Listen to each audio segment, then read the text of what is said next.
snegeš.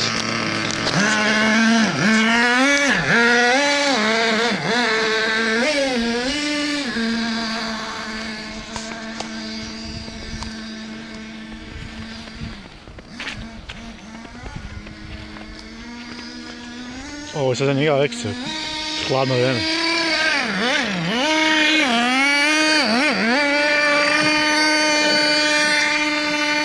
Čekaj, gledam čaj.